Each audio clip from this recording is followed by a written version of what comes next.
अखण्डमण्डलाकारं व्याप्तं येन चराचरं तत्पदं दर्शितं येन तस्मै श्रीगुरुवे नमः।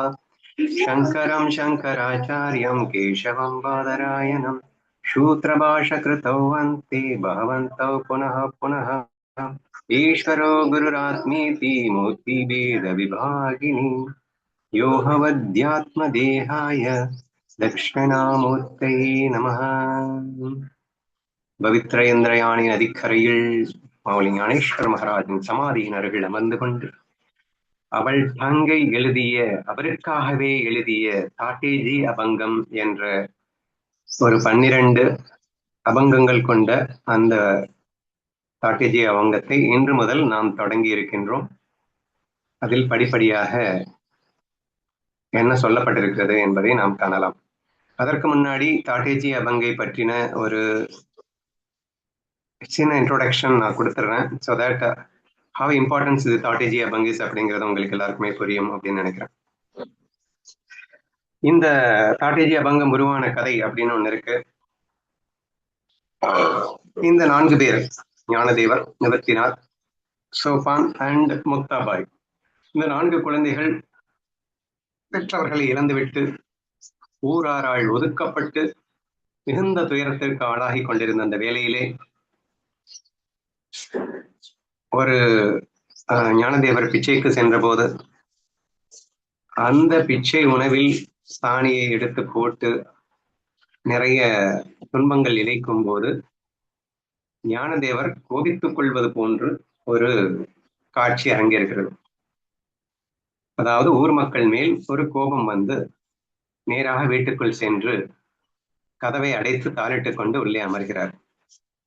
அந்த நேரத்தில் முக்தாபாய் ஞானதேவருக்கு இப்படி அடுத்தவர்கள் நம்ம எத்தனைதான் துன்புறுத்தினாலும் எத்தனைதான் நம்மை அச்சுறுத்தினாலும் நாம் அவர்கள் மேல் கோபம் கொள்ளக்கூடாது என்பது போன்று ஒரு 12 அபங்கங்களை எழுதியுள்ளார்.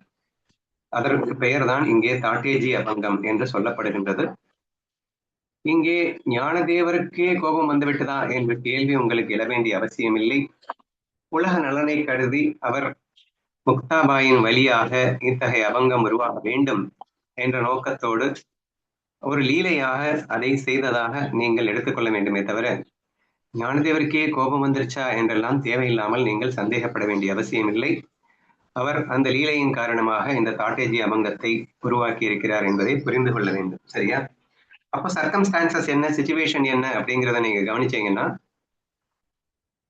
யாராவது நம்மள இன்சல்ட் பண்ணினாலோ அவமானப்படுத்தினாலோ அல்லது கஷ்டப்படுத்தினாலோ பிசிக்கலி மென்டலி அபியூஸ் செய்தாலோ நாம் அவர்கள் மேல் கோபம் கொள்ளக்கூடாது, மாறாக அன்பே செலுத்த வேண்டும். சரியா?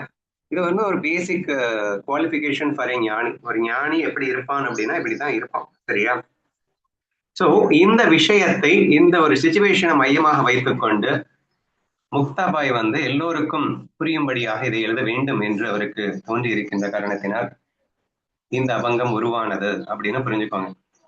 இந்த அபங்கம் மிகவும் முக்கியமானது என்று நான் சொல்வதற்கு ஒரு முக்கியமான காரணம் உண்டு. அது என்ன அப்படின்னு கேட்டீங்கன்னா, இன்னைக்கு மோஸ்ட் ஆஃப் தி பீப்புள் நமக்குள்ள வந்து பிரச்சனை அப்படிங்கிறது ஏன் வருது அப்படின்னு கேட்டீங்கன்னா, மற்றவங்க நம்மள இன்சல்ட் பண்ணிட்டாங்க, இன்சல்ட் பண்ணிருக்கவே மாட்டாங்க, ஆனா இன்சல்ட் பண்ணதா நினைச்சா கூட நமக்கு அவங்க மேல வெறுப்பு வந்துடுது. சரியா?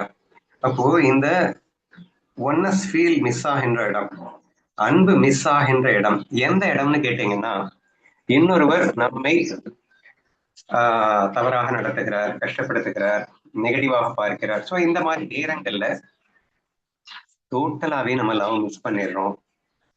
ஸோ இந்த நேரத்துல நீ லவ் மிஸ் பண்ணாம இருந்தேன்னா மட்டும்தான் நீ சந்தோஷமா வாழ முடியுங்கிறது மட்டும் இல்ல, நீ ஒரு ஞானியாக வளம் பெற முடியும். ஒரு யோகம் அப்படின்னா என்ன? யூனியன் வித் த காட், இறைவனோடு ஒன்றாகின்ற ஒரு விஷயத்தை யோகா என்று அழைக்கிறார்கள். நாம் எல்லாம் இங்கே யோகி என்ற ஒரு நிலையிலே வாழ்ந்து கொண்டிருக்கின்றோம். அப்படின்னா என்ன அர்த்தம்? யூனியன் வித் காட்னா என்ன அர்த்தம்? God is everything. அப்போ யூனியன் வித் எவ்ரிதிங் அப்படின்னு அர்த்தம். யூனியன் அப்படின்னா என்ன? ஒன்றுபடுதல். ஸோ கிட்டத்தட்ட நம்ம அத்வைத சித்தாந்தத்தில் டிஸ்கஸ் பண்ணக்கூடிய அந்த ஒன்னஸ் ஃபீல தான் இங்கே சொல்லப்படுகிறது.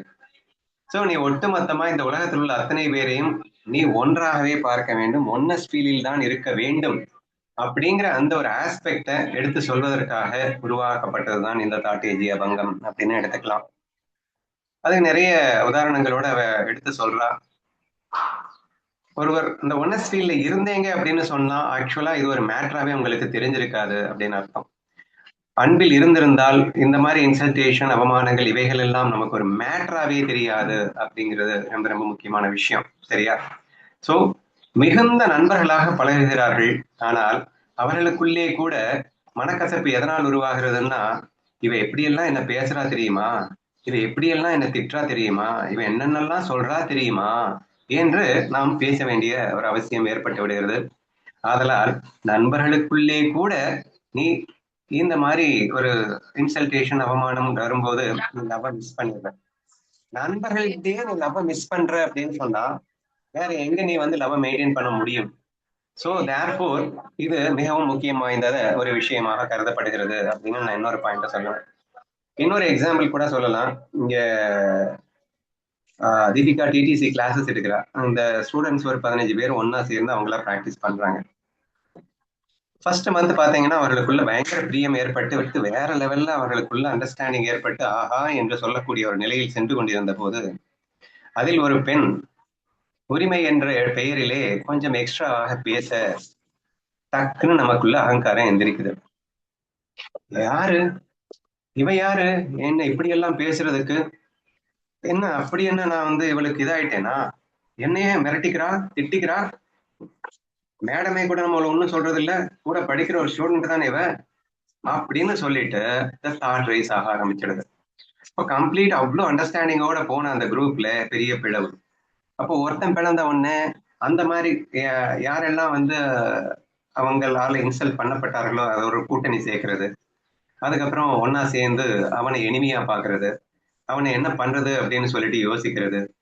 என்னடா இது இந்தியா பாகிஸ்தான் வாராடா நடக்குது இங்க, ஃப்ரெண்ட்ஸா கூடி இருந்தீங்க எல்லாம் நல்லா தானே போயிட்டு இருந்தது, நல்லா போயிட்டு இருக்கிறப்போ கொஞ்சம் எக்ஸ்ட்ரா உரிமை எடுத்து ஒருத்தர் பேசணும்னேயே ஈகோ ஹர்ட் ஆயிட்டு பெரிய இனிமையாவே ட்ரீட் பண்ணக்கூடிய ஒரு நிலை ஏற்படுகின்றது. இதையெல்லாம் அன்றாட வாழ்வில் நாம் பார்த்து கொண்டிருக்கின்றோம். சரியா? அப்போ அப்ப இது எவ்வளவு முக்கியம்னு இப்ப புரியுதா? தாட்டேஜி அபங்கம் என்பது எவ்வளவு இன்றியமையாததாக இருக்கின்றது என்பதை புரிந்து கொள்ளுங்கள். இதை மட்டும் ஜெயிச்சிட்டாலே ஆல்மோஸ்ட் ஞானி ஆகிறதுக்கு ரொம்ப ரொம்ப ஈஸி தான். சோ தேர்ஃபோர் அகைன் இது மிகவும் முக்கியம் வாய்ந்ததாக நீங்கள் புரிந்து கொள்ள வேண்டும். தாட்டேஜி அபங்கம் என்பது குறிப்பாக யாருக்காக எழுதப்படுகிறது என்றால், யாராவது நம்மளை வந்து இன்சல்ட் பண்ணும்போதோ, அவமானப்படுத்தும் போதோ, ஹர்ட் பண்ணும் போதோ அதை நாம் பொருட்படுத்தாமல் நாம் அன்பை மிஸ் செய்யாமல் இருப்பதற்காகவே எழுதிய ஒரு அபங்கம் தான் இந்த தாட்டேஜி அபங்கம். Therefore, it is such an important thing என்பதை நீங்கள் மறந்துவிட வேண்டாம். So this is about the introduction of தாட்டேஜி அபங்கா. ஓகேவா?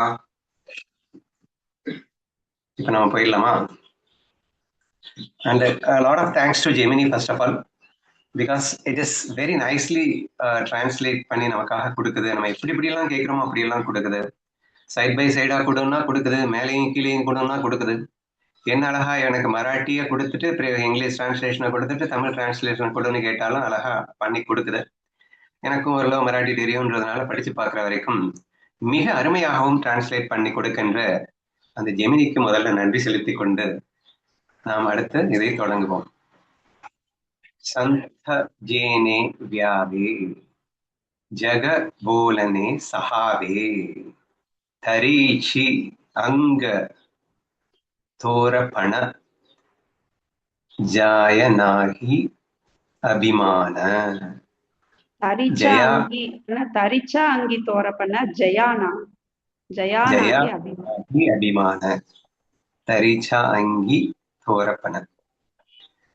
மீனிங் என்ன அப்படின்னா, சந்த ஜேனே வியாவே, நீ ஒரு ஞானியா மலரணும்னா, நீ ஒரு சந்துவாக மாற வேண்டும் என்றால் ஃபர்ஸ்ட் குவாலிட்டி இதுதான்டான்னு சொல்ல வர.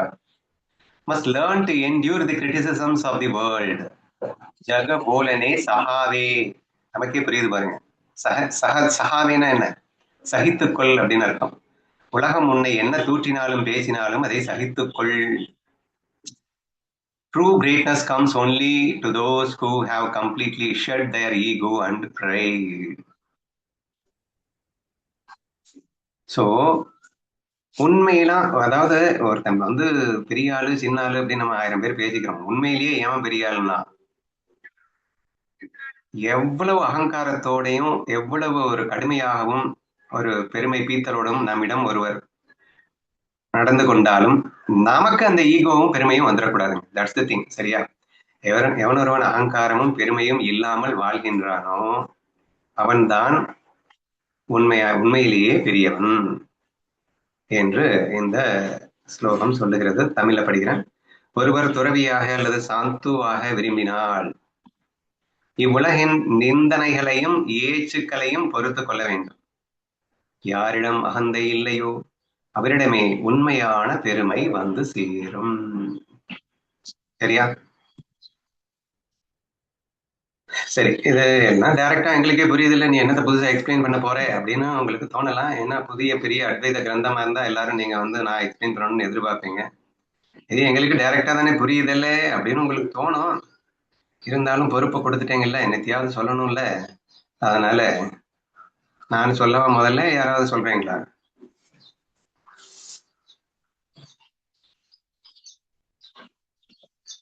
நீங்க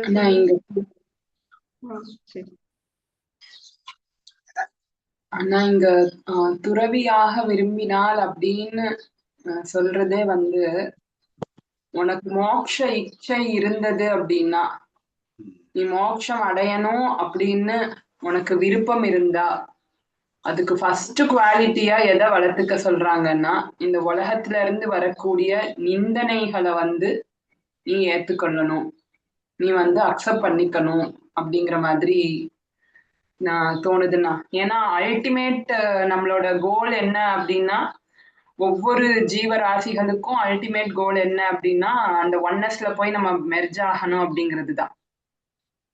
அந்த கோலை அச்சீவ் பண்றதுக்கு இந்த சித்த சுத்தி அப்படின்னு நம்ம ஃபர்ஸ்ட் இனிஷியலி நம்ம பேசுவோம் இல்லையா, இல்லைன்னா சித்த சுத்தியே இல்லாம உனக்கு மோட்சம் அடைகிறதுக்கு கண்டிப்பா முடியாது. ஸோ சித்த சுத்தி ஃபர்ஸ்ட் ஸ்டெப் என்னன்னா, first of all you have to accept all the blamings from others அப்படிங்கிறது புரியுதுன்னா.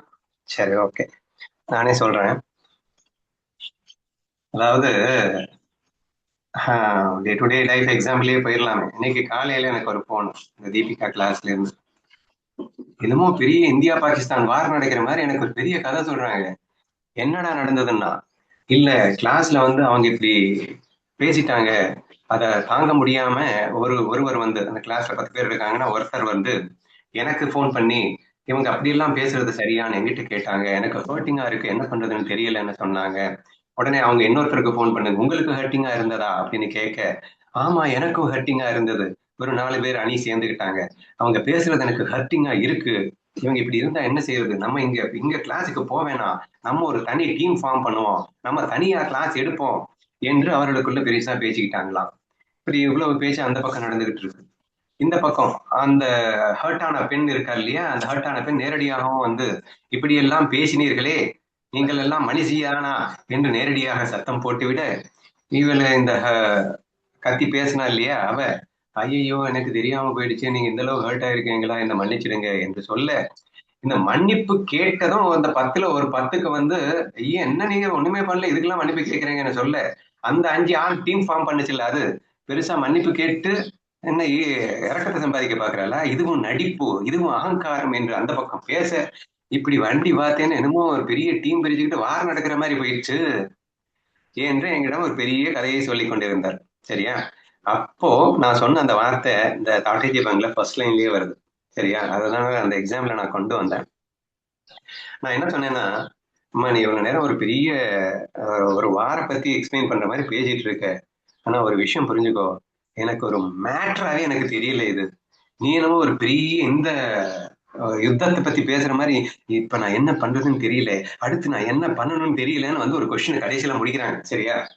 வந்து கேட்கும்போது ஐயோ ஒரு மண்ணு இல்லம்மா, ஒண்ணு புரிஞ்சுக்கமா, அவங்க கத்தி பேசினதும் இவங்க ஹர்ட் ஆயிட்டாங்களா, அவங்க ஹர்ட் ஆகி இன்னொருத்தங்க வேற யார் ஹர்ட் ஆனாங்களோ அவங்க கூட பேசி சேர்ந்துக்கிட்டாங்களா. ஒரு விஷயம் புரிஞ்சுக்கோ, இஃப் யூ ஹர்ட் அப்படின்னுட்டாலே please try to understand it very carefully. இங்க என்னமா நடந்தது? எல்லாரும் ஃப்ரெண்ட்ஸா தானே இருந்தீங்க, முதல்ல நல்லா தானே போயிட்டு இருந்தது. இப்ப ஃப்ரெண்ட்ஸுக்குள்ள ஒருத்தர் கத்தி பேசிட்டாரு, ஒருத்தர் ஹர்ட் ஆயிட்டாரு, அதெல்லாம் விடு. What you mean by hurt? இதுங்க நான் மெயினா எக்ஸ்பிளைன் பண்ணது. ஹர்ட் ஆயிட்டேன்னா என்ன அர்த்தம்னு உங்களுக்கு தெரியுமா? எனக்கு வலிக்குது, என் மனசு கஷ்டப்பட்டுடுச்சு. சரி, ஏன் மனசு கஷ்டப்பட்டுடுச்சு? ஒருத்தர் உன்கிட்ட கத்தி பேசினதுனால உன் மனசு கஷ்டப்பட்டுடுச்சுன்னா அதுக்கு அண்டர்லைன் மீனிங் என்னடா? ஒருத்தர் கத்தி பேசினவனே என் மனசு கஷ்டப்பட்டுடுச்சுன்னா நான் ரொம்ப பெரிய ஆளு, இவன் ஒரு உன்ன மண்ணாங்கட்டி இல்லாம இவன் என்ன வந்து கத்தி பேசுறதா? நான் யாரு? Ultimately try to understand that how our ego is performing the function. இத்தனைக்கும் ஃப்ரெண்ட்ஸா பழகுற லட்சணம், நீங்க பழகுற லட்சணம் சரியா? சரி, ஃப்ரெண்டு தானே கத்திட்டு இருக்கான் அப்படின்னு கூட உங்களுக்கு தோண தெரியல, அவன்கிட்டயே ஈகோ காட்ட தோணுது. என்ன தோணுது? என்ன இவன் இவ்வளவு ஈகோ? பாருங்க என்ன ஒரு கொடுமைன்னா ஆச்சரியமா இருக்கு. இவன் என்ன இவ்வளவு ஈகோவா பேசிட்டு இருந்தா நாங்க வந்து பொறுத்துக்கணுமா என்று ஒரு வசனம் வருகிறது.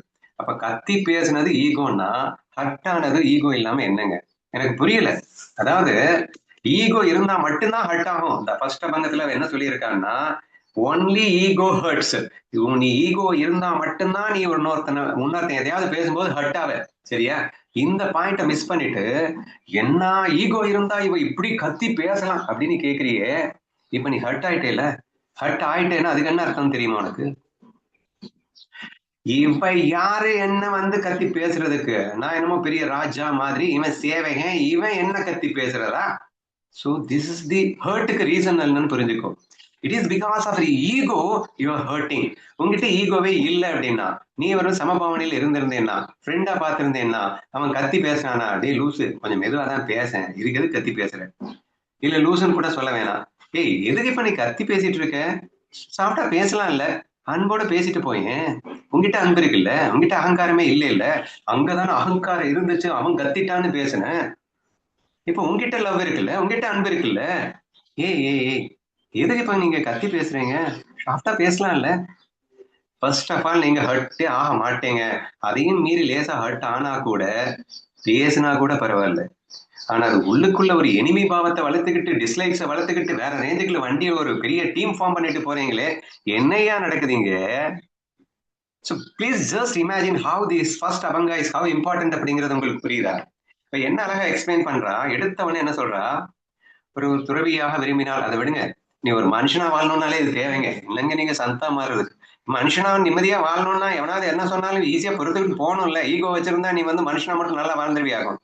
நீ ஞானி யாரையோ இல்லையோ, நீ மனுஷனாவே இருக்கணும்னா இவ்வுலகில் இருக்கும் நிபந்தனைகளையும் ஏற்றுக்களையும் பொறுத்து கொள்ள வேண்டும் அப்படின்னு ஃபர்ஸ்ட் சொல்லியிருக்கா. இந்த ஃபர்ஸ்ட் சொன்ன வார்த்தையை விட ரொம்ப முக்கியமான வார்த்தை என்னன்னா, யாரிடம் அகந்தை இல்லையோ. ஏன்னா அகந்தை இல்லாம இருந்தாதான் அந்த ஏச்சுக்களையும் பேச்சுக்களையும் நீ பொறுத்துக்கிறதாவே உனக்கு ஃபீலிங் இருக்காது. பொறுத்து கொள்ள வேண்டும்ங்கிறத கூட இன்னும் அட்வான்ஸ்டா சொல்லணும்னா, if you don't have an ego you will not feel as if that I am என்ன பேஷன்ஸ், நான் வந்து பொறுத்துக் கொள்கிறேன் அப்படிங்கிற ஃபீலிங் கூட இருக்காது. உனக்கு மேட்டராவே தெரியாதுடா. இப்போ ஃப்ரெண்ட்ஸுக்குள்ள எத்தனையோ பேர் அடிச்சுக்கிறாங்க, திட்டிக்கிறாங்க, என்ன வேணா பண்ணிக்கிறாங்க. ஏன் அங்க ஒண்ணுமே தெரியல? Because they're in love. அங்க ஈகோ இல்ல.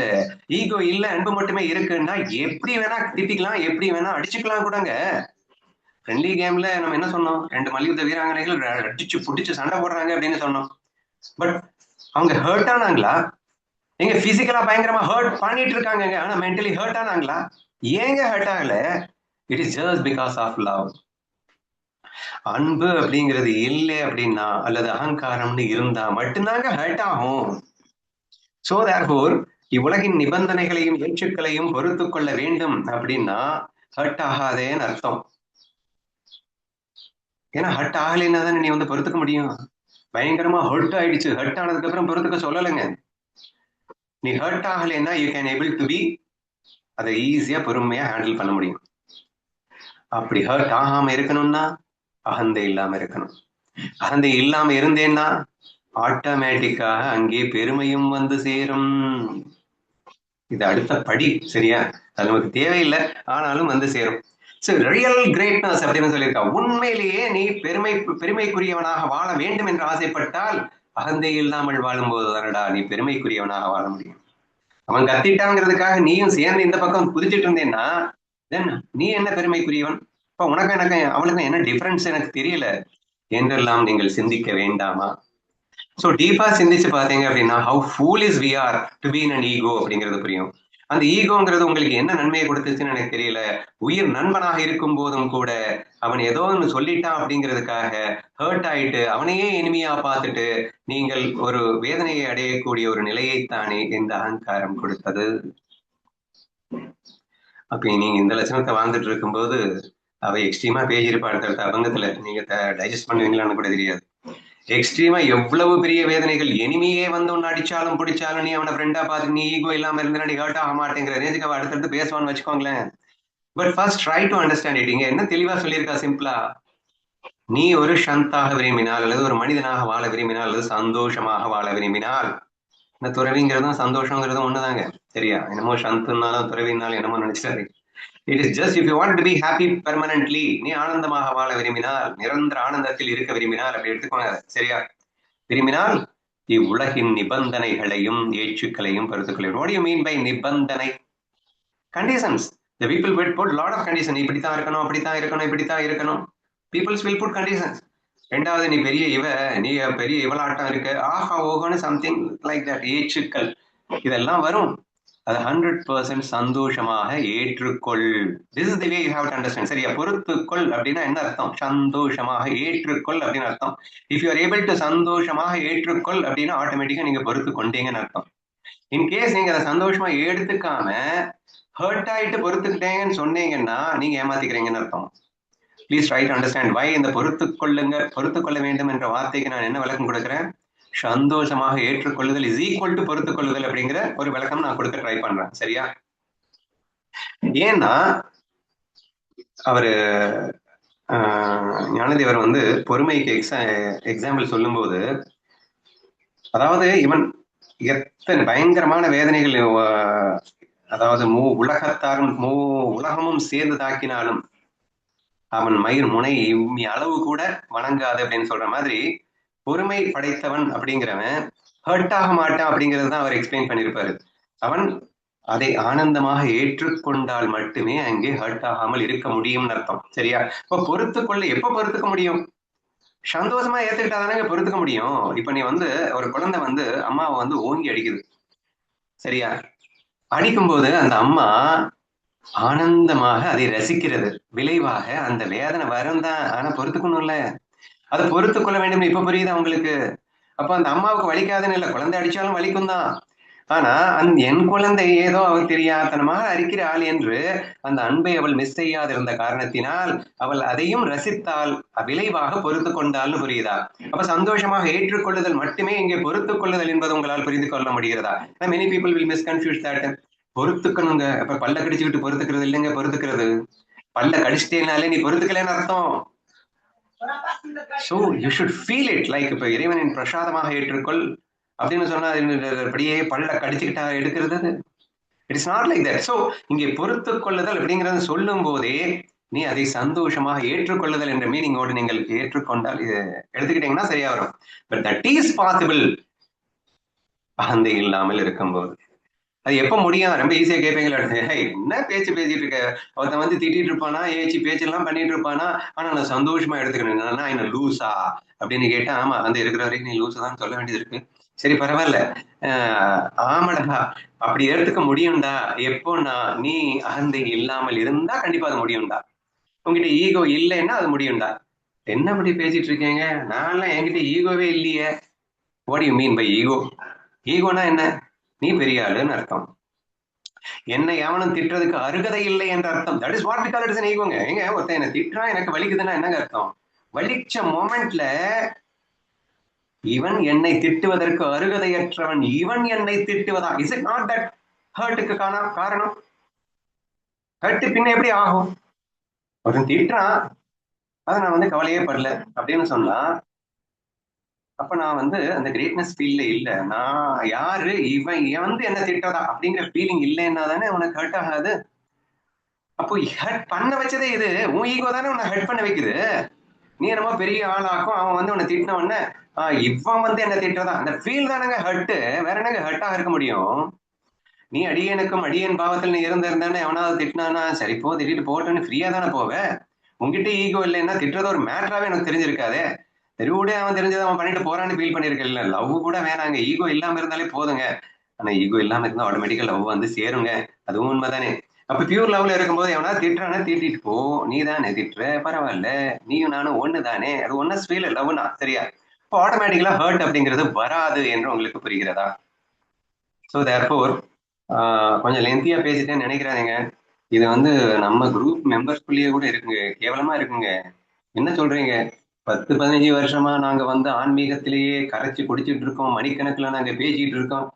சரி, எல்லாம் தெரிஞ்சுக்கிட்டு என்ன பண்ணிட்டு இருக்க? யாராவது என்ன திட்டுனான்னா என்னால பொறுத்துக்க முடியாது. ஐய, பின்ன எதுக்கு இத்தனை கிளாஸ் கேட்கணும்? அதைத்தான் தாட்டேஜியம்மங்க சொல்றா. திட்டட்டுமேயா, பொறுத்துக்கோ. ஏன் பொறுத்துக்கோன்னா சந்தோஷமா ஏத்துக்கோ. ஏன் யார் திட்டுறாங்க? உன் ஃப்ரெண்ட்ஸ் தானே திட்டுறான். அகந்தை உன்னிடம் இல்லாமல் இருக்கும் பட்சத்தில் இது எப்படி உனக்கு மேட்டரா தெரிஞ்சிருக்கும்? அகந்தை அழிப்பதற்கென்றே 15 வருடமாக போராடி கொண்டிருக்கின்றாயே, இதுதான் அகந்தை அழிந்த லட்சணமோ? யோசிச்சு பாருங்களேன், எந்த அளவுக்கு பைத்தியக்காரத்தனமா வாழ்ந்துட்டு இருக்கோம்னு. நம்ம குரூப்லயே இத்தனை சத்சங்க அன்பர்கள் கிட்டயே இந்த லட்சணம் அப்படின்னா அப்புறம் வெளியில என்னத்த சொல்லன்னு எனக்கு தெரியல. அதனால கொஞ்சம் ஆரங்கத்துல நிறைய பேசியிருக்கலாம், மன்னிச்சுக்கோங்க. ஸோ தேர்ஃபோர் இதுக்கு மேலேயும் வந்து அவங்க என்ன அப்படி பண்ணாங்க, அவங்க இப்படி பண்ணிட்டாங்க, சி என்ன இவ தெரியாதாக்கும் எனக்கு, இவ இப்படியெல்லாம் என்ன பண்ணவதானே, இந்த மாதிரி எல்லாம் தாட்ஸ் தயவு செய்து கொண்டு வந்துடாதீங்க. கேவலத்தையும் கேவலம் என்று மட்டும் புரிஞ்சு கொள்ளுங்கள். காட்டேஜி அவங்களே இதைத்தாமா சொல்லியிருக்கிறது. ஸோ தி ஃபர்ஸ்ட் ஓவி சொல்லுவது என்னன்னா, நீ ஆனந்தமாக வாழ விரும்பினால் நீ உலகின் நிபந்தனைகளையும் ஏற்றுக்களையும் சந்தோஷமாக ஏற்று பொறுத்துக்கொள். யாரிடம் அகந்தை இல்லையோ அவரிடமே உண்மையான பெருமை வந்து சேரும். டே லூசு, நீ வேற பெரிய ஆளுன்னு நினைச்சுக்கிட்டு நீ அவனை வந்து திட்டிட்டு இருக்கியே, உண்மையிலேயே பெரிய ஆளுன்னா யாருன்னு தெரியுமாடா? அவன் என்ன அழகா சொல்ற பாருங்க. டே லூசு, நீ உன்னை பெருசா நினைச்சுக்கிறதுனால நீ ஹர்ட் ஆயிட்டு இருக்க. ஆனா உண்மையிலேயே பெரிய ஆள் யாரு தெரியுமா? எத்தனை பேர் என்ன சொன்னாலும் ஹர்ட் ஆகாம இருந்தாதான்டா நீ பெரிய ஆள். பெரிய ஆளுக்கு ஒரு டெபினேஷன் வேற கொடுக்குறாங்க. ட்ரூ கிரேட்னஸ் அப்படின்னு அழகா சொல்ற பாரு. True greatness comes only to those who have completely shed their ego and prayed.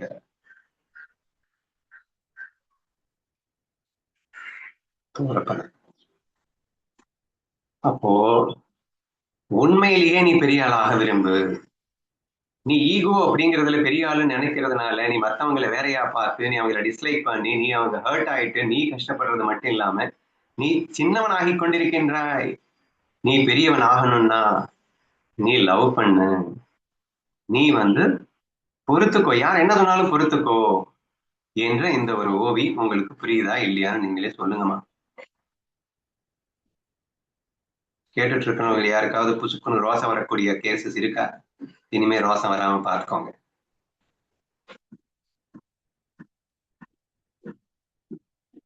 சரின்னா கண்டிப்பா இனிமே எங்களுக்கு ரோசம் வராதுன்னா சொல்லுங்கம்மா, யாராவது ஒருத்தராவது. கண்டிப்பா வரக்கூடாது, வந்தா அவ்வளவு கேவலம். ஆமா, முதல்ல அட்லீஸ்ட் நம்ம உறவுகிட்டயாவது இந்த ரோசம் வராம இருக்கிறதுக்கு ட்ரை பண்ணுங்க. என்ன பண்ணி தொலைறது? எங்கிட்டயே சில கேஸுக்கு ரோசம் வந்துடுமா அடிக்கடி. என்னதான் என்ன நினைப்பாங்கன்னு தெரியல. Okay, we'll move on to next பங்கா. அது கேம்னா, அதை ஏன் ரோசம்ங்கிறீங்க? கேம், அது நடிக்கிறாங்க. நீங்க திட்டும் போது கொஞ்சம் ஹாஷா நிஜமாவே நடிச்சிருவீங்க. சும்மாவே கோபப்பட்டு அப்படியே என்கிட்ட பேசாத மாதிரி நடிச்சிருவீங்களா? அந்த உண்மையான நடிப்புல ஆமா, ரியலிஸ்டிக்கா பெர்ஃபார்ம் பண்ணலாம். இல்ல ஒரு வேஷத்தை போட்டா ரியலிஸ்டிக்கா தானே பெர்ஃபார்ம் பண்ணணும். அதே மாதிரி தானே ரோசம் வர்ற மாதிரி பெர்ஃபார்ம் பண்ணுவானா பேசிடுவோம்னா. அது சரி. மராட்டியில படிமா மீனா. யோகி பாவன மனாச்சா. அண்ணா இன்னும் ஃபர்ஸ்ட் பங்கே முடியலண்ணா. முடியலையா அண்ணா? இன்னும் நீங்க வந்து சொன்னது 4 வரி தான் முடிஞ்சிருக்கு. நான் உங்களுக்கு அனுப்பிச்ச அபங்க பாருங்க, எக்ஸ்ட்ரா குடுக்கல. தோரப்பன ஜேத்தே வசே தேத்தே பூத்த தயா ஆசையெல்லாம் இருக்கு. இன்னும் ரொம்ப பிரம்மபாவத்தை சொல்லக்கூடியதெல்லாம் இருக்கு. அது ஒரு 4 வரி தான் முடிஞ்சிருக்கு. நீங்க அபங்க வச்சிருந்தீங்கல்ல, நீ அனுப்பிச்சிருக்கியோ எனக்கு? உங்களுக்கு அனுப்பியிருக்கேன் பாருங்க.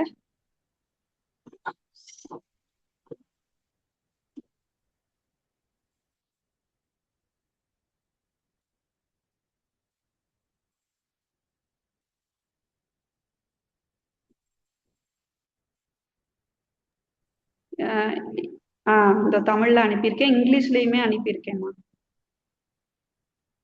சோரப்பன பேஜி வச்சு எனக்கு இங்க இவங்க ஒரு காட்டேஜ் அவங்க கொடுத்துருந்தாங்க. நான் அதை வந்து ஜெமினிட்ட கொடுத்து டிரான்ஸ்லேட் பண்ண சொன்னேன்னா அதுல 4 வரி தான் இருந்தது. எல்லாத்துலயுமே 4 வரி தான் இருந்தது. அதுதான் எனக்கே டவுட், நம்ம முன்னாடி படிச்சிருப்போமே, இது 8 வரி வருமே, என்ன 4 வரி இருக்குன்னு நினைச்சேன். எல்லாத்துலயும் முடிக்கும் போது தாட்டி உகடா ஞானேஸ்வரான்னு வரும். தாட்டினா கதவு, கதவு தர ஞானேஸ்வரான்னு முடிச்சுதான் அந்த ஒரு இதே ஒரு அபங்க முடியும்னா. எப்பயுமே அபங்க வந்து 4 வரியில முடியாது. சரி, ஓகே. சந்த் என்பவர் உலகத்தார் தரக்குறைவாக பேசினாலும் சகித்துக் கொள்பவர்களாக இருப்பார்கள். எவரிடம் சுய அபிமானம் இல்லையோ அவரிடம்தான் உயர்ந்த குணம் இருக்கும். அது வரைக்கும் நம்ம பார்த்தோம் இல்லையா? இனி நெக்ஸ்ட், எவரிடம் உயர்ந்த குணம் உள்ளதோ அவரிடம்தான் எல்லா உயிர்களிடத்தும் தயை இருக்கும் அப்படிங்கிற ஒரு எக்ஸ்ட்ரா விஷயம் வந்திருக்கு. அதை பார்க்கணும் இப்போ. ஓகேவா? ஸோ இங்கிலீஷ்ல தனியா இருக்கா? ஆமா, இங்கிலீஷும் அனுப்பியிருக்கேன் பாருங்க, அனுப்பிட்டேன். இங்கிலீஷ் அனுப்பல, முன்னாடி வைப்பாங்க. அனுப்பியிருக்கேன்னா இதோ இருக்கே.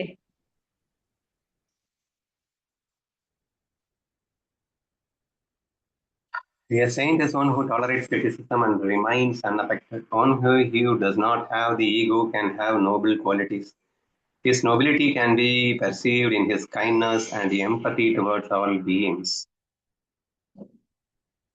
அதான் தயை அப்படிங்கிற வார்த்தை தான் இங்க வந்து kindness and empathy towards all living beings வந்திருக்கு. The Paramatma, the supreme soul, is universally present in all the living beings. Hence, anger is relevant when all are one and the same. Stay with the neutral vision and open the door ஞானேஸ்வரா. Higher knowledge சொல்லி தான் வந்து இந்த நாலேஜே முடியுது.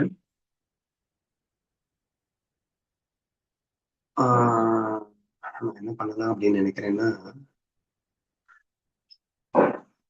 ஜெமினி எனக்கு சாட்டிஸ்ஃபைடா இருக்கு. அது time ஆயிடுமே இப்ப நான் பண்ணோம்னா. சரி, ஓகே. இப்போதைக்கு அந்த தமிழ் இதையே நான் படிப்பேன். இந்த ஒரு அபங்கத்துக்கு நாளையில இருந்து ரொம்ப டீட்டெயிலா கொண்டு வந்துடுறேன். சரி, ஓகே. நெக்ஸ்ட் லைன் என்னன்னா, எவரிடம் உயர்ந்த குணம் உள்ளதோ அவரிடம்தான் எல்லா உயிர்களிடத்தும் தயை இருக்கும் அப்படிங்கிற ஒரு விஷயம் வந்திருக்குங்கம்மா. சரி, இப்போ நான் என்ன சொன்னேன்னா, அதாவது எது உயர்ந்த குணம்னு சொல்லி காட்டியிருந்தா, எத்தனை நிந்தனைகளையும் ஏச்சுக்களையும் பொறுத்து கொள்ளுவதை அவள் உயர்ந்த குணம் என்று காட்டியிருந்தாள். உயர்ந்தவன் அப்படின்னு காட்டியிருந்தாள். உண்மையான உயர்வு அப்படின்னா என்னன்னு காட்டியிருந்தாள். சரியா? அப்போ உண்மையான உயர்ந்தவன், உண்மையாலேயே பெரியாள் நீ யாரு அப்படின்னு சொல்லணும் அப்படின்னா, நீ எத்தனை பேர் எத்தனை திட்டினாலும் அதை 100% ஹாப்பியா நீ ஏத்துக்கக்கூடிய கெப்பாசிட்டி இருந்தா நீ உயர்ந்தவன் அப்படின்ற ஒரு விஷயத்த காட்டியிருந்தா. சரியா? குவைட் நேச்சுரலி ரொம்ப ஈஸி தானே அண்டர்ஸ்டாண்ட் பண்றதுக்கு. நீ ஹர்ட் ஆகாம இருந்தா மட்டும்தானே நீ அவன்கிட்ட லவ்வே காட்ட முடியும். இப்ப இன்னைக்கு நான் ஒரு பெரிய கதை சொன்னேன்ல, அந்த கதையில ஒருத்தர் கத்திட்டாருன்றவன உனக்குள்ள ஈகோ ஹர்ட் ஆயிடுச்சு. உன் ஈகோ ஹர்ட் ஆனதுனால பல பேரை திரட்டி பெரிய அணியை ஃபார்ம் பண்ணி நீ வந்து வார் பண்ண ஆரம்பிச்சிட்ட அப்படின்னு நம்ம சொன்னோம் இல்லையா? ஏன் அந்த மாதிரி வந்தது? Because you hurt. நீ ஹர்ட் ஆகலைன்னா என்ன ஆயிருக்கும்னு யோசிச்சு பாரு. ஹர்ட் ஆகலைன்னா அடுத்த செகண்ட் அங்க லவ் தாங்க ப்ரொடியூஸ் ஆயிருக்கும். அந்த இடத்துல ஒருத்தர் வந்து நம்மளை திட்டுறாரு. அப்ப நான் எப்படி பார்க்கணும்? ஐயோ பாவம், அவன் மனம் கஷ்டப்பட்டு எனக்காக அவன் மனம் கஷ்டப்படுகிறதே, அவன் துயருகின்றானே, அவன் மேல அங்க என்ன இருக்கும்? கருணை தயதானங்க வரும். How simple it is if you just don't hurt. நீ ஹர்ட் ஆகாம இருந்தாலே உனக்கு தயை பிறக்குதுன்னு புரியுதா இப்போ? ஏன்னா நீ ஹர்ட் ஆயிட்டேன்னா அங்க என்ன பிறக்குது? எனிமினஸ் பிறக்குது, எதிரி, வெறுப்பு பிறக்கிறது. சரியா? வெறுப்புணர்ச்சி பிறக்கிறது எப்போ நீ ஹர்ட் ஆயிட்டேன்னா. ஆனா நீ ஹர்ட் ஆகலைன்னா அங்க பிறக்கிறது தயை. தயைனா அன்புன்னு வச்சுக்கோங்க. சரியா? எப்படிங்க பிறக்கும்னா, நீ ஹர்ட் ஆகல இல்ல, ஆனா அங்க ஹர்ட் ஆகிறத நீ பாக்குறீல. ஒருத்தன் ஹர்ட் ஆகிறத நீ பார்த்துட்டு நீ எப்படிதான் சும்மா இருக்க முடியும்? எங்கேயோ சோமாலியால எவனோ வந்து சாப்பாடு இல்லாம கிடக்கான்னு ஒரு டிவில நியூஸ் கேட்கும் போது உதட்ட தானே உச்சி கொட்டது இல்ல, ஐயோ பாவம் அப்படின்னு ஃபீல் பண்றீல்ல. அவன் அண்ணையா, அவன் தங்கச்சியா, யாரு, எவனோ ஒருத்தன் கஷ்டப்படுறத பார்த்தா அவனால தாங்க முடியாதுடா. அவன் இயல்பே பிரம்மஸ்வரூபம், ஆனந்த ஸ்வரூபம், அன்பின் வடிவமடா நீ. அப்ப அன்பின் வடிவமாக இருக்கின்ற நீ இப்ப எப்படி உன்னால வெறுப்பு காட்ட முடிஞ்சது? எப்படி எதிரியா பார்க்க முடிஞ்சது? Because you just hurt. நீ ஹர்ட் ஆனதுனால அப்படி மாறிட்ட. ஆனா ஹர்ட் ஆகலைன்னா என்ன நடக்கும்? ஹர்ட் ஆகலைன்னா உன் இயல்பு வெளிப்படும். ஆட்டோமேட்டிக்கா நீ அங்க தயதான் பிறக்கும். ஏன்னா அவன் கஷ்டப்படுறான்னு உன் கண்ணுக்கு தெரியுது இல்ல. அவன் கஷ்டப்பட்டு உன்னை திட்டின உடனே நீ கஷ்டப்பட்டதுனால அவன் கஷ்டப்பட்ட மாதிரி அவனுக்கு தெரியல. அவன் திமிரு பிடிச்சு போய் என்ன கஷ்டப்படுத்தினா அப்படிங்கிற மாதிரி மட்டும்தான் நீ பாக்குற. But what actually really happens, the moment when he hurts you, if you don't hurt, நீ ஹர்ட் ஆகாம இருந்திருந்தா அவன் கஷ்டப்படுகிறான் என்றுதான் நீ பார்ப்பாய். ஒரு ஜீவன் கஷ்டப்படுவதை பார்க்கும் போது உன்னால் தயை காட்டாமல் இருக்க முடியாதப்பா. ஆட்டோமேட்டிக்கலி தயை பிறக்கும் என்று புரிகிறதா? So this is what அவன் தேர்ட் லைன்ல சொல்ல நினைக்கிறது. எவரிடம் உயர்ந்த குணம் உள்ளதோ அவரிடம்தான் எல்லா உயிர்களிடத்தும் தயை பிறக்கும். அண்ட் மோர் பர்டிகுலர்லி இங்க நீங்க புரிஞ்சுக்க வேண்டியது என்னன்னா, those who hurt, அவங்க கிட்ட தயை பிறக்கும். That is very important point to understand. சரியா? என்ன யாராவது ஹர்ட் பண்றாங்க அப்படின்னா, யார் என்ன ஹர்ட் பண்ணாங்களோ அவங்க கிட்டயே எனக்கு தயை வரணும், அன்பு வரணும் அப்படின்னா அது என்கிட்ட ஈகோ இல்லாம இருந்தா மட்டும்தான் முடியும். ஈகோ இல்லாம இருந்தா எனக்கு ஹர்ட் ஆகாது. ஹர்ட் ஆகாம இருக்கிறதுனால அவங்க கிட்ட எனக்கு தயை பிறக்கும் அப்படிங்கிறது இப்ப புரிஞ்சிருக்கும் அப்படின்னு நான் நம்புறேன். சரியா? இப்போ இதெல்லாம் சொன்னா கூட நாலேஜ்னு சொல்லலையே நீங்க.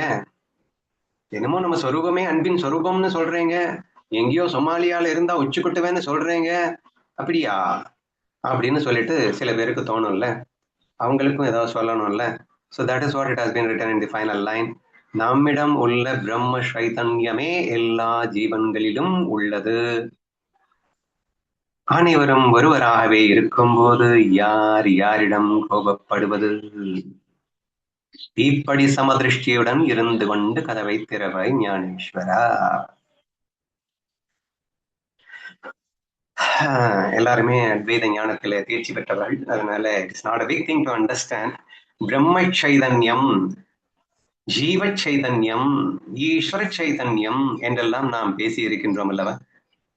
அப்ப அந்த விஷயத்தை இங்க அழகா பிரசன்ட் பண்ணிருக்கா. நம்மிடம் உள்ள பிரம்ம சைத்தன்யமே எல்லா ஜீவன்களிலும் உள்ளது அப்படின்னா என்ன அர்த்தம்? பிரம்ம சைத்தன்யமே ஜீவ தைத்தன்யம் என்ற அர்த்தம். பரபிரம்ம உணர்வே சிதாபாஸ் என்ற அர்த்தம். ஒரிஜினல் கான்சியஸ்னஸ் தான் ரெஃப்ளெக்டட் கான்சியஸ்னஸ் அர்த்தம்.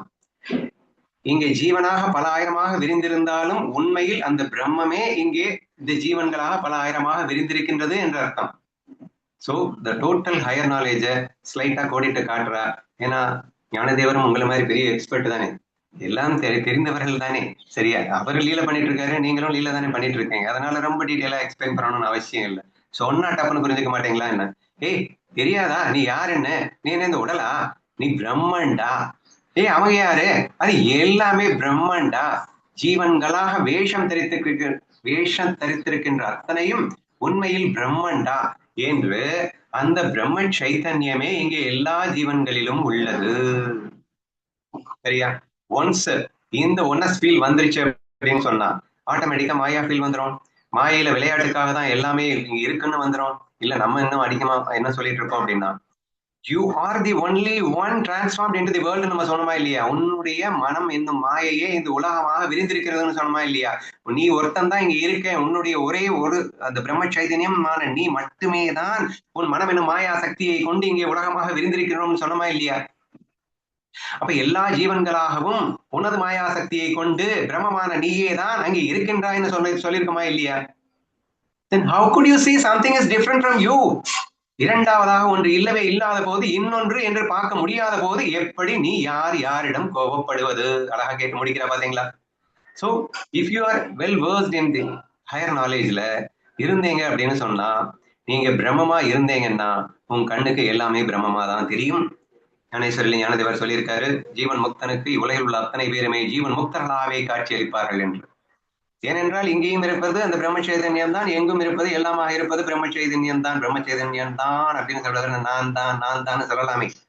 நான் ஒருவனே இங்கே இருக்கின்றேன், நானே தான் இங்கே மனம் என்னும் மாயையை கொண்டு உலகமாக விரிந்திருக்கின்றேன் அப்படின்னு ஆனதுக்கு அப்புறம் மாயைக்காக தானே, சும்மா விளையாட்டுக்காக தானே, நீயே தான் உன்னை திட்டிக்கிட்ட, அப்ப நீயே உங்ககிட்ட கோவப்பட போறிய, அப்படியே பண்ணணும்னாலும் சும்மா நாதிக்கு பட்டுக்கோயேன் என்றுதான் சொல்ல வேண்டி இருக்கின்றது இல்லையா? சோ தேர்ஃபோர் நம்மிடம் உள்ள பிரம்ம சைதன்யமே எல்லா ஜீவன்களிலும் உள்ளது. அனைவரும் ஒருவராகவே இருக்கும் போதும் யார் யாரிடம் கோபப்படுவது? If you understand that you alone is existed in this world, நீ மட்டும்தான் இருக்க, நீ உன்னை தவிர எதுவுமே இல்லைன்னு புரிஞ்சுக்கிட்டீன்னா, அல்லது இங்கே இருப்பது அனைத்தும் சும்மா நாச்சுக்கும் நீ நீயாகவே வேஷம் தெரித்திருக்கின்றாய் என்றும் புரிந்து கொண்டாய் என்றால், அப்போ யார் யாரிடம் கோபப்படுவது? நேற்று நம்ம நிறைய விஷயங்கள் பார்த்தோம். வணங்குபவனும் வணங்கப்படுபவனும் இல்லாத போது வணங்குதல் என்ற செயல் மட்டும் எங்கிருந்து வரும்? அப்போ இங்கே கோபப்படுபவன் கோபம் கொள்பவன் கோபத்தை கோபப்படுபவன் கோபத்துக்கு ஆட்கொள்பவன் கோபத்திற்கு ஆளாபவன் அப்படின்னு வச்சுக்கோங்களேன். அவங்க ரெண்டு பேருமே இல்லை அப்படின்னா கோபம் அப்படிங்கிறது எங்கிருந்து வரும்? In complete oneness, when there is no tripudi, how could that கோபம் can exist அப்படின்னு கேட்கிறார். ஸோ therefore யார் யாரிடம் கோபப்படுவது? நீங்க மாயா அப்படிங்கிறதுக்குள்ள எடுத்துட்டு போனீங்க அப்படின்னா, நான் என்னிடமே சும்மா நாச்சுக்கும் கோவப்படுவேன்னு வந்துடும். அப்ப நான் என்னிடமே சும்மா நாச்சுக்கும் ஹர்ட் பண்றேன் அப்படின்னு வந்துடும். அங்க எல்லாமே ஹர்ட் இதுல இருந்து கோபம்ல இருந்து திருந்துறதுல இருந்து எல்லாமே சும்மா நாச்சுக்குமா பரமாறிப்படும். புரியுதா? ஸோ therefore இந்த ஒரு அபங்கத்திலேயே நமக்கு ஒட்டுமொத்த ஞானத்தையும் கொடுத்து விட்டார். பட் பர்டிகுலர்லி தாடஜி அபங்கம் இஸ் எக்ஸ்ட்ரீம்லி எசென்ஷியல். யாருக்கு அப்படின்னா ரோசக்காரிகளுக்கு அப்படின்னு புரிஞ்சுக்கோங்க, ரோசக்காரங்களுக்கு அப்படின்னு புரிஞ்சுக்கோங்க. இதை படிச்சதுக்கு அப்புறம் ரோசமே வரக்கூடாது அப்படிங்கிறது தான் ரொம்ப ரொம்ப முக்கியம். உங்களுக்கு அத்வைத சித்தாந்தத்திலேருந்து அனைத்தும் தெரியும் என்றாலும் மீண்டும் ஒரு முறை நமக்கு முக்தாபாய் ஞாபகப்படுத்துகின்றார், டே உன்னை தவிர இங்க யாருமே இல்லடா, எல்லாமே மாயில நீ தாண்டா இருக்க, யார் யாரடா கோவப்படுறது, ஏன்டா இப்படி இருக்க என்று அவள் கேட்கின்ற அந்த ஞானத்தை கொண்டாவது உன் சொரூபத்தில் நிலைத்திரு. என் சொரூபமே தயை அன்பு என்றாயே. ஒன்னஸ் ஃபீல்னாலே அன்பு தானே, ஒன்னஸ் ஃபீல்னாலே தயை தானே. உனக்குள்ள நீ எப்படிடா ரியலா கோவப்பட முடியும்? உனக்குள்ள உன்னையே நீ எப்படிடா எதிரியா பார்க்க முடியும்? It is totally impossible. அப்ப ஒருத்தன் ஹர்ட் பண்ண அடுத்த செகண்ட் நீ எதிரியா பாக்குறேன்னு நான் சொல்லிட்டு இருந்தேன்ல, இட் இஸ் இம்பாசிபிள். ஏன்னா நீயே தான் ஹர்ட் பண்ணிக்கிட்ட, அப்புறம் எப்படி நான் எதிரியா பாக்குறது, என்னையே நான் எதிரியா பாக்குறதுன்றது சாத்தியமா? It is totally impossible. And therefore அனைத்தும் ஒன்றென்ற அந்த அற்புத புரிதலோடு இருந்தால் என்ன வரும்? சமதிருஷ்டி வரும். இத்தனை நாள் நம்ம என்ன கிளாஸஸ்ல எடுப்போம் அப்படின்னா, வெரி ஃபர்ஸ்ட் டே கிளாஸஸ்லயே மனமா சூழலாம் அப்படிங்கிற ஒரு கான்செப்ட் எடுத்துட்டு அந்த கான்செப்டினுடைய முடிவுல சமபாவனாவை விரிச்சு காட்டுவோம், ஆலிஸ் டேஸ்ட்டை விரிச்சு காட்டுவோம்.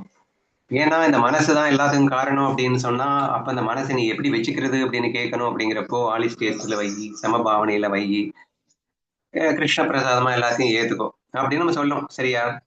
இங்க உல்டாவா சொல்லியிருக்கு. ஏன்னா இது இம்பாசிபிள். நீ ஒன்னஸ் ஃபீல்ட்ல சமதிருஷ்டி ஆட்டோமேட்டிக் ப்ராசஸ். நீ சமதிருஷ்டி இருந்தேன்னா ஒன்னஸ் ஃபீல் வரும், ஒன்னஸ் ஃபீல் இருந்தேன்னா சமதிருஷ்டி அங்க ஆட்டோமேட்டிக்கா இருக்கத்தான் வேண்டும். ஏன்னா அங்க ரெண்டாவதா ஒண்ணு இல்ல, இருக்கிறதே ஒண்ணுன்னா நீ மட்டும்தான்னா அங்க எல்லாத்தையுமே நீ சமமாதான் பார்த்தாகணும். இப்படி சமதிருஷ்டியுடன் இருந்து கொண்டு கதவை திறவாய் ஞானேஸ்வரா என்று இந்த பர்டிகுலர் ஸ்லோகம் முடிவதாக நம்ம எடுத்துக்கொள்வோம். நீங்க என்ன புரிஞ்சுக்கிட்டீங்க, ஏதாவது கொஞ்சம் வைராகியத்தை எடுத்துக்கிட்டீங்கன்னா வேணா நீங்களே சொல்லுங்க. அதான் நான் ஃபர்ஸ்ட் சொன்னீங்க, ஞானதேவரும் ஒரு கதையில அந்த கதையும் கேட்டிருக்கேன். அதுலயும் அது சொல்லியிருப்பாரு, மனுஷத்துவம் அப்படின்னு சொன்னீங்கல்ல. மனுஷங்களுக்கு மனுஷத்துவம் கூடயா இல்லையா? இல்ல, அவங்க கிராமத்துல இருக்கக்கூடிய அத்தனை ஜனங்களும் கொஞ்சம் துன்பங்கள் கொடுக்கும் போது அவர் அந்த மாதிரி தான் நினைச்சிட்டு போய் கதவையே மூடுவார் அப்படிங்கிற கதையே இருக்கு. மனுஷங்களுக்கு பக்தி வர வேண்டாம், ஞானம் வர வேண்டாம், ஆனா மனுஷங்களுக்கு மனுஷத்துவம் கூடயா இல்ல அப்படின்னு சொல்லிதான் கதவையே சாத்திப்பாரு. ஸோ நீங்க சொல்லும்போது ஆமா, அந்த பக்தி ஞானத்தை காட்டிலும் மனுஷத்துவம் அப்படிங்கிறது வளர்த்துக்கணும் அப்படிங்கிறது புரிஞ்சதுன்னா. அது கதை இருக்கு, சொல்லவான்னா? இல்ல நீ இதுல என்ன கத்துக்கிட்டே, நீ எப்படி திருந்த போறேன்னு மட்டும் சொல்லு போதும். அதான் அந்த பக்தி ஞானத்தை காட்டிலும் மனுஷத்துவம் அப்படிங்கிறது இருந்தாலே போதும், அடுத்து அதெல்லாமே வந்துரும் அப்படிங்கறது நான் எடுத்துக்கிட்டேன். அப்ப இத்தனை நாள மனுஷியாவே நீ வாழலன்னு ஒத்துக்கிறியா?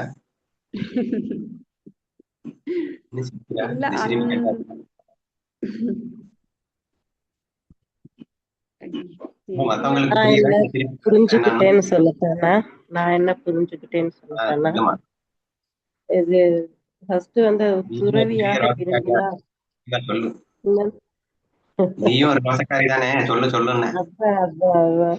அது துறவியாக விரும்பினால்னா நான் என்ன நினைச்சேன், என்னோட சுயத்தை நான் சுயத்துல நான் இருக்கணும்னு நினைச்சா அந்த ரோஷம், இந்த அகங்காரம் இதெல்லாம் எதுக்கு வருதுன்னா அந்த உடல் பற்று, மனசு, புத்தி எல்லாம் இந்த மாதிரி இது நான்கிற நினைப்புல தான் இந்த மாதிரி எல்லாம் வருது.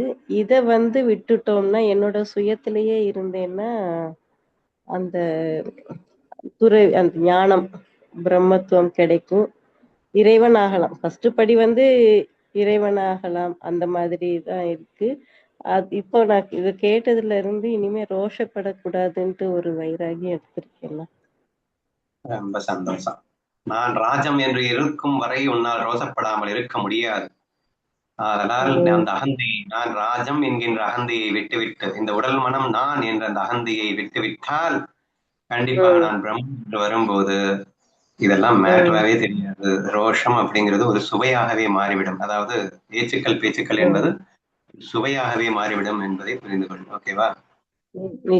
நிச்சயமா நான் அதை பிராக்டிஸ் இந்த ஒரு வாரமா அதைத்தான் உங்ககிட்ட பேசினதுல அதுக்கு அடுத்ததுல இருந்து நான் அதைத்தான் நான் பிராக்டிஸ் பண்ணிக்கிட்டு இருக்கேன்னா நிச்சயமா என்னால விட முடியும்னா விட்டுருவேன்னா.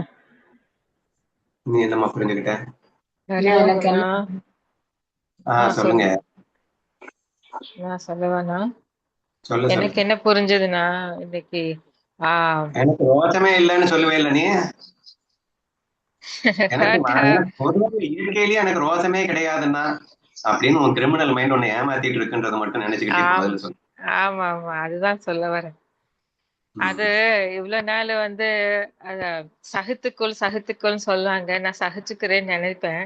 ஆனா உள்ளுக்குள்ள ஹர்ட் ஆகுறது அப்படின்னு வந்து இருக்குது.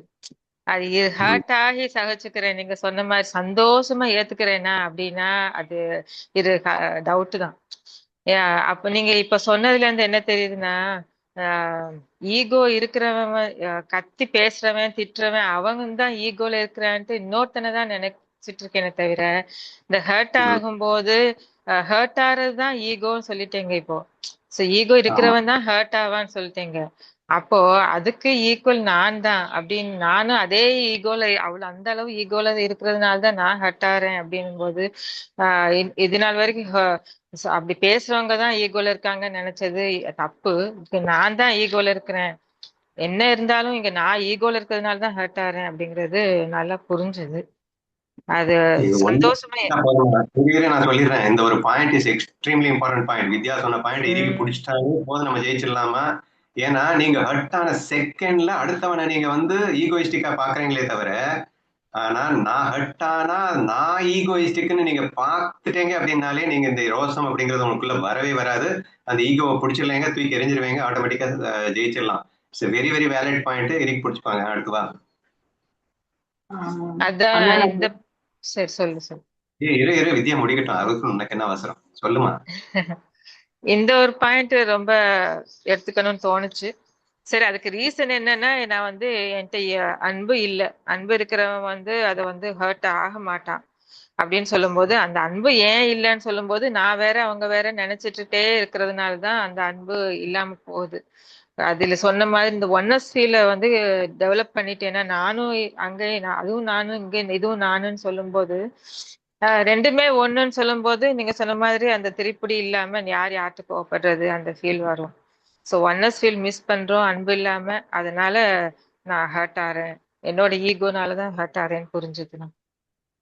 Very good. நீ சொல்லுமா. ஆனா ஃபர்ஸ்ட் பாயிண்ட் வந்து அந்த அந்த இதுதான் நான் அண்டர்ஸ்டாண்ட் ஆச்சு. நான் ஹர்ட் ஆறேன் அப்படின்னாலே எனக்கு ஈகோ இருந்தா மட்டும்தான் நான் ஹர்ட் ஆவேன் அப்படிங்கிறது இன்னைக்கு மார்னிங் நீங்க சொல்லும் போதே வந்து அதுதான் அண்டர்ஸ்டாண்ட் ஆச்சு. ஸோ மெயினா வந்து அது அப்ப என்ன நான் ரீவைண்ட் பண்ணிக்கிட்டேன் அப்படின்னா, தனக்குத்தானே நண்பன் தனக்குத்தானே பகைவன் அப்படின்னு சொல்லி ஞானேஸ்வரியில 6th சாப்டர்ல 6th ஸ்லோகால வரும் இல்லைன்னா. ஸோ அதோட டீட்டெயில் எக்ஸ்பிளனேஷன் நீங்க கொடுக்கும்போது என்ன சொல்லியிருப்பீங்க அப்படின்னா, உன்னோட மைண்ட உன்னால மட்டும்தான் ஹர்ட் பண்ண முடியும், வேற யாராலையும் ஹர்ட் பண்ண முடியவே முடியாது அப்படின்னு. இங்க நான் என்னோட மைண்ட நான் ஹர்ட் பண்றேன் அப்படின்னா அடுத்த செகண்ட் எனக்கு நான் சத்ருவாரேன் அப்படின்னா என்னதான் நான் எனிமியா பார்க்கணும். சோ நான் அப்படின்னு இந்த உடலை மனசை நினைச்சிட்டு இருக்கிற என்ன எனிமியா பார்க்காம ஆப்போசிட்ல இருக்கிறவங்கள வந்து நான் எனிமி அப்படின்னு எடுத்துக்கிறதே வந்து முட்டாள்தனம் அப்படிங்கறது அண்டர்ஸ்டாண்ட் ஆச்சு. இன்னொரு விஷயம் வந்து இப்போ ஒன்னஸா பார்த்தாலும் டூனஸா பார்த்தாலும் ரெண்டுலயுமே வந்து லவ் அப்படிங்கிறது தான் இங்க கான்ஸ்டன்டா இருக்கு. ஸோ ஒன்னஸ்ல வந்து நானே அனைத்துமாக இருக்கிறேன் அப்படிங்கிறது, டூனஸ்ல வந்து கிருஷ்ணனே எல்லா விதவிதமா வேஷம் போட்டுட்டு வரான் அப்படிங்கிறது.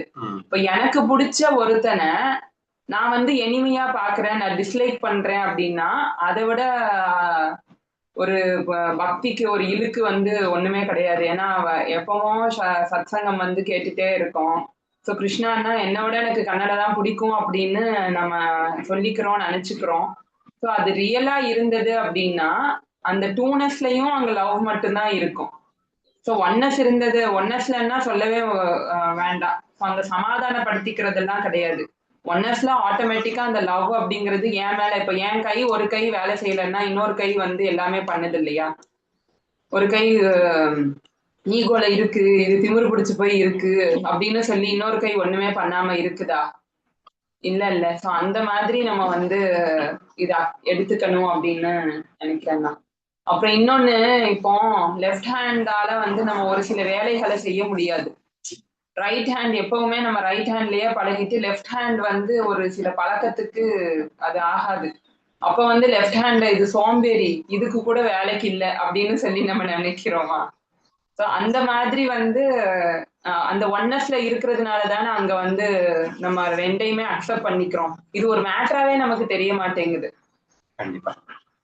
மெயினா வந்து ஒண்ணு புரிஞ்சுக்கோங்கம்மா, நிறைய பேர் இப்பயும் நம்ம பண்ற தப்ப ஒண்ணு சுட்டி காட்டணும் அப்படின்னு சொன்னா, அதாவது நம்ம வேற எல்லாத்தையும் சொல்லிடுறோமா, லைக்ஸ் அண்ட் டிஸ்லைக்ஸ் இல்லாம எப்படி வேணா இருக்கலாம் வேற சொல்லிடுறோமா. நீங்க வந்து ஒட்டி உறவாடினாதான் லவ்னு கிடையாது, நீங்க வந்து எவ்வளவு டிஸ்டன்ஸ்ல இருந்தாலும் அது லவ் தான், பட் லவ் மட்டும் மிஸ் பண்ணிடாதீங்க அப்படிங்கிற விஷயத்தெல்லாம் நம்ம சொல்லிடுறோமா. ஸோ அதெல்லாம் வந்து நம்ம மைண்டு தான் வேற லெவல்ல அந்த ஈகோ இருக்கு, அந்த இஷ்டத்துக்கு இப்படி வேணா எடுத்துக்கிறது இல்லை. ஸோ உடனே அழகா வந்து எப்படி சொல்லும் அப்படின்னா, ஆக்சுவலா நீ வந்து அடுத்தவங்க ஏதாவது சொல்லிட்டாங்கன்னா உன்னால ஹர்ட் ஆயிடும், உன்னால தாங்க முடியாது, சரி இதுதான் உன்னுடைய ரியல் நேச்சர். உடனே அதுக்கு பயந்துட்டு இங்க ஏதாவது சொல்லிடுவாங்க எதுக்கு வம்புன்னு சொல்லிட்டு ஒரு காத தூரத்துக்கு ஓடி போயிருது. அவங்ககிட்ட சரியா மூஞ்சி கொடுத்து கூட பேசுறது இல்லை. ஏன்டா பேச மாட்டேங்கிற? இல்லைன்னா எதுக்கு வம்பு, அப்புறம் நமக்கு வந்து இடம் கொடுத்துட்டோம் அப்படின்னா ஏதாவது சொல்லிடுவாங்க. ஓ இவங்க இடம் கொடுத்துட்டாங்கன்னா கொஞ்சம் ஃப்ரெண்ட் ஆயிட்டோம்னா அவங்க பேசுவாங்கல்ல, அதை தாங்க முடியாது. ஆக அல்டிமேட்லி எந்த அளவுக்கு நம்ம வந்து நான் ஒதுங்கி இருந்து லவ் காட்டிக்கிறேனே என்னத்த நீ காட்டுற?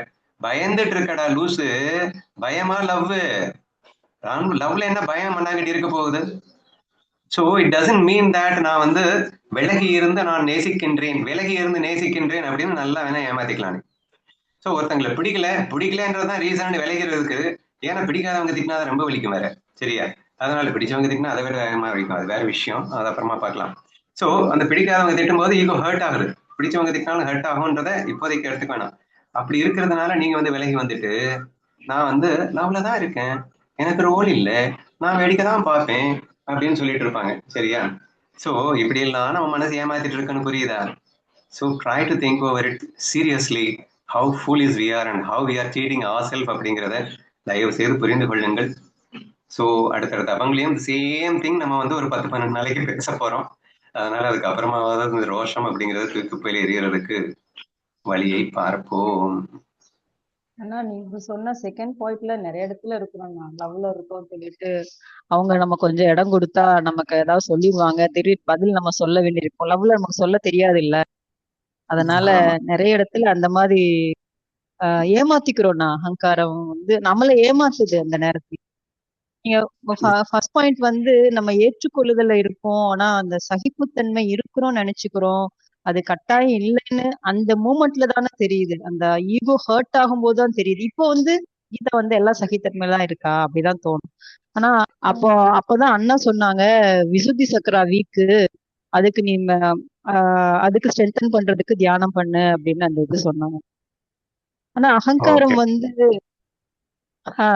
அந்த அது வந்து எல்லா நேரங்களையும் அந்த ஹர்ட் ஆகிறது இல்ல, தானா சடனா அந்த ஹர்ட் ஆகும்போது அது அதை ஸ்டாப் பண்ணவும் முடியாது. ஏன்னா அது ஆட்டோமேட்டிக் ப்ராசஸா, அது ஏற்கனவே அந்த எதிர்பார்ப்பு, அந்த நான், அந்த உடல், நான் மனம், என்னை யாரும் சொல்லக்கூடாது, அந்த தாட்ல இருந்து சடனா அந்த ஹர்ட் ஆயிடும். ஆனா ஹார்ட் ஆனவன உங்ககிட்ட சொல்லிருவேன் எப்பவுமே வந்து. அது சொல்லாமலே இருக்க முடியாது. ஆனா இன்னொரு ஒரு பயம் இருக்கும் அந்த நேரத்துல. நம்ம இது ஆகுதே, ஆனா நம்ம குரு வந்து நம்ம இது இல்லாம இருந்தா தானே நம்ம குரு நம்மட்ட இருப்பாரு. இல்லன்னா அவரோட அன்ப பெற முடியாதே அப்படின்னு ஒரு பயம் வரும்னா. அத நீக்கவும் முடியாது. அதனாலதான் உங்ககிட்ட வந்து சொல்வேன். ஆஹ் அதான் நான் சொல்வேன். அது தானா வருதுன்னா அதெல்லாம் வரல. தானா வருது. நான் எங்கன்னு நினைச்சேன் அப்படின்னு தோணும். ஆனா அது உள்ள அந்த இடத்த பற்று அது வெளிக்காட்டுது. அது அது அந்த ஹர்ட் இல்லைன்னா நம்மளால அதை விளக்க முடியாதுன்னா. அது தெரிஞ்சு நீ புரிஞ்சு இன்னும் அதுக்கப்புறம் சப்கான்சியஸ் ஒவ்வொரு தடவை நீ பேசும்போது நானும் கத்திட்டு இருக்கேன். இன்னும் நீ சப்கான்சியஸை கட்டிட்டு அழுதுட்டு இருக்க போறியா? நீ ஒன்னஸ் ஃபீல் இல்ல இருந்தா நான் ஒரு அது சப்கான்சியஸ் இன்னும் வேலைக்கு ஆமாண்ணா. செய்யாது. புரிஞ்சுக்கோ முதல்ல. புரிஞ்சுச்சுண்ணா. இப்ப புரிஞ்சுச்சு. தானா வருது தானா வருது, எத்தனை அது தடவை சொல்லு இதையே அந்த டென்னிஸ் மாதிரி இருக்கும். அதை சொல்லிட்டு அதுக்கப்புறம் தான் யோசிச்சு.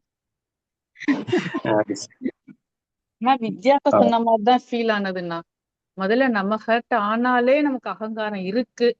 So நமக்கு அகங்காரம் இல்லாட்டி நம்ம ஹர்ட் ஆகாம அன்பா நம்ம பேசணும் அப்படின்னாலே முடிஞ்சிருச்சு.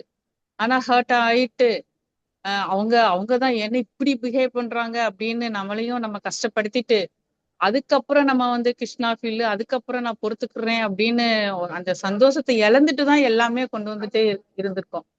சோ இப்பதான் புரியுது ஹர்ட் ஆகாம நம்ம எப்படி அன்பா இருக்கணும் அப்படின்னு, சந்தோஷமா எப்படி ஏத்துக்கிறணும் அதை அப்படின்னு. அதுக்கப்புறம் லாஸ்ட்ல நீங்க சொன்ன மாதிரி ஒன்னஸ் ஃபீல்ல எல்லாமா இருக்கிறது நான் யார்கிட்ட கோவப்படுறது அந்த அந்த அந்த இது புரிஞ்சது. Okay, very good. முடிக்கலாம். யாருமே ஒண்ணுமே சொல்ல மாட்டோம்னா அப்படி ஹார்ட் ஆகாம இருந்தா உங்களுக்கு பேச்சே கிடையாது. வெறும் மௌனம் தான்.